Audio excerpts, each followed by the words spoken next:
സമൂഹത്തിൽ വിഭാഗീയതയുണ്ടാക്കുന്ന തരത്തിലുള്ള വെള്ളാപ്പള്ളി നടേശന്റെ പ്രസ്താവനകൾക്ക് അവസാനമാകുന്നില്ല.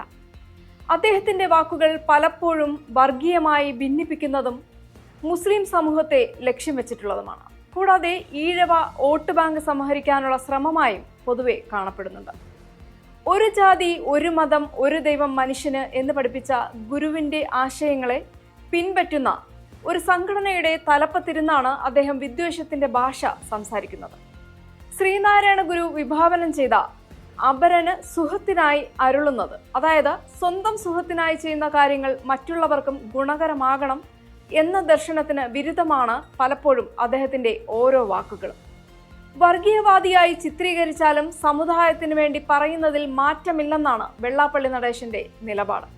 വെള്ളാപ്പള്ളിയുടെ സമീപകാല വർഗീയ പ്രസ്താവനകളും വിവാദങ്ങളും എന്തൊക്കെയാണ്? വെള്ളാപ്പള്ളിയുടെ വിവാദ പ്രസ്താവനകൾ ഏറെയും മലപ്പുറവുമായി ബന്ധപ്പെട്ടുള്ളതായിരുന്നു. ഈഴവർക്ക് എളുപ്പത്തിൽ വിശ്വസിക്കാൻ കഴിയാത്ത സ്ഥലമാണ് മലപ്പുറം. ചില സംവരണ പ്രശ്നങ്ങളിൽ നിന്ന് മുസ്ലിം സമൂഹത്തിന് മാത്രമേ പ്രയോജനം ലഭിച്ചിട്ടുള്ളൂ.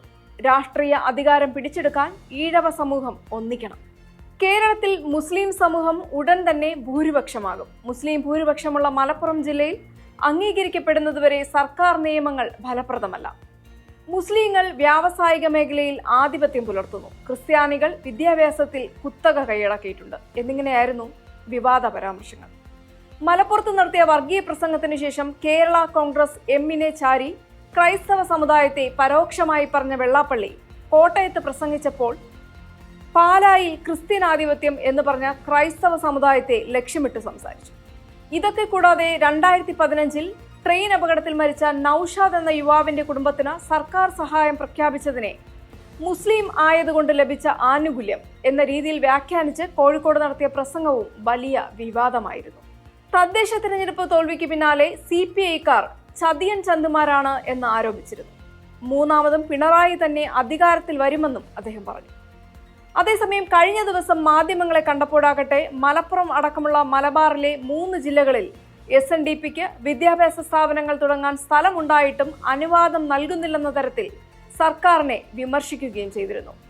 മുഖ്യമന്ത്രിയുമായി കാറിൽ കയറിയ വിവാദത്തിലാകട്ടെ താൻ അയിത്ത ജാതിക്കാരനാണോ, ഉയർന്ന ജാതിക്കാരൻ കയറിയെങ്കിൽ പ്രശ്നമാകുമായിരുന്നോ എന്നുള്ള ചോദ്യവും ഉന്നയിച്ചു.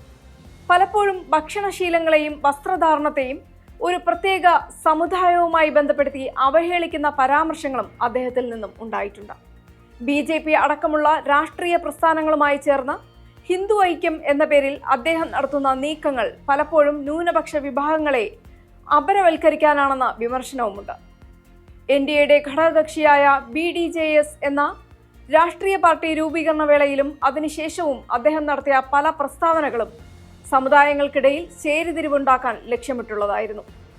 സ്വന്തം സമുദായത്തിന്റെ സംരക്ഷകൻ എന്ന പ്രതിച്ഛായ നിർമ്മിക്കാൻ വെള്ളാപ്പള്ളി ശ്രമിക്കുമ്പോഴും വാസ്തവത്തിൽ ഇതര സമുദായങ്ങളോട് പക വളർത്തുന്ന രീതിയാണ് അദ്ദേഹം സ്വീകരിക്കുന്നത്. ഭരണഘടന വിഭാവനം ചെയ്യുന്ന മതനിരപേക്ഷതയ്ക്ക് വെല്ലുവിളിയാകുന്ന ഇത്തരം പ്രസ്താവനകൾ ഒരു സമുദായ നേതാവിൽ നിന്നുണ്ടാകുന്നത് കേരളം കെട്ടിപ്പടുത്ത സാംസ്കാരിക അടിത്തറയെ തകർക്കുന്നതാണ്.